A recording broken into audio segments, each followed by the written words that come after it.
Достар, арнамыздың 75% көрермені жазылмай қарайды. Арнаға жазылып, лайк пен комментарий қалдыруды ұмытпа. Бұл мені шабыттандырып, келесі видеоны шығаруыма себеп болады.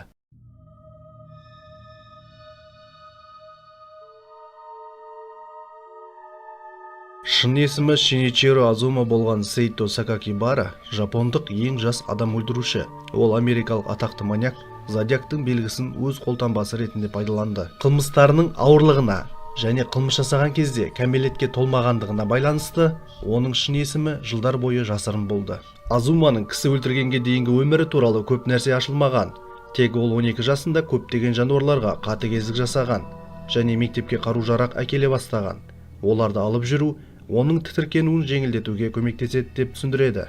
1997 жылдың ақпан айынан бастап Азума 2 айдың ішінде 3 оқушы қызға шабуыл жасайды. 16 наурызда ол кісі өлтіруге ұласып, 10 жасар Аяка Ямашитаны өлтіреді. Мұны ол күнделігінде былай сипаттайды: бүгін мен адам болмысының нәзіктігін растау үшін қасиетті эксперимент жүргіздім. Қыз маған бұрылғанда оның бетінен балғамен ұрдым. Мен оны бірнеше рет ұрдым, бірақ дәл есіме түсіру үшін тым қатты толқып кеттім делінген. Ол 23 наурыздағы жазбада тағы да осы кісі өлтіру туралы айтады.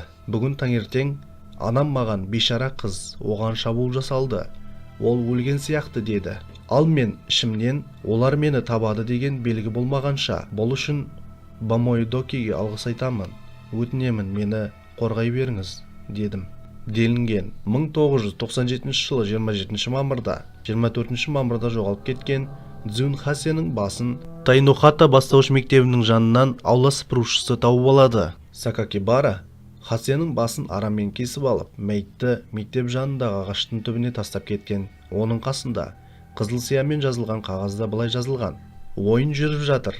Полициялар мүмкін болса мені тоқтатыңыз. Мен адамдардың өлгенін көргім келеді. Кісі өлтіру мені қызықтырады делінген. Мектеп қабырғаларынан Америкада Зодиак лақабатымен танылған сериал өлтіруші қалдырған белгілерге ұқсайтын крест тәрізді белгілер табылады. Сонымен қатар мәйіт басының жанынан 2 мысықтың өлі денесі табылады. 6 маусымда Азума полицияға тағы хат жібереді. Онда ол Дзюн Хасені өлтіргенін мойындайды. Одан кейін тағы да кісі өлтірулер болады деп қорқытады және өзін Сакакибара Сейто деп атайды. Жергілікті бұқаралық ақпарат құралдарында дүрбелең пайда болып, соның салдарынан оның есімі Онибара деп қате жарияланады. Ашуланған Азума тағы да хат жіберіп, егер атау туралы тағы бір қате түсінік болса, аптасына 3 адамнан өлтіремін деп мәлімдейді. 28 маусымда полиция оны Дзюн Хасені өлтірді деген күдікті ретінде ұстайды. Ол сонымен қатар Аяка Ямашитаны өлтіргенін және басқа 3 оқушы қызға шабуыл жасағанын мойындайды. Полицияның Дзюн Хасені өлтірді деп Азума екенін қалай анықтай алғаны белгісіз. Содан кейін оған жасаған қылмысы үшін айып тағылып, кәмелетке толмағандар изоляторына жіберіледі.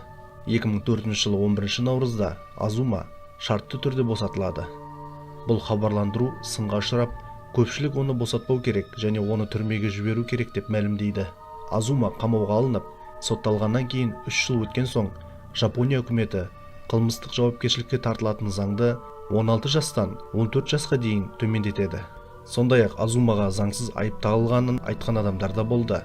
Олардың арасында жалған айыптау істерімен маманданған адвокат Шоджиро Гото болды.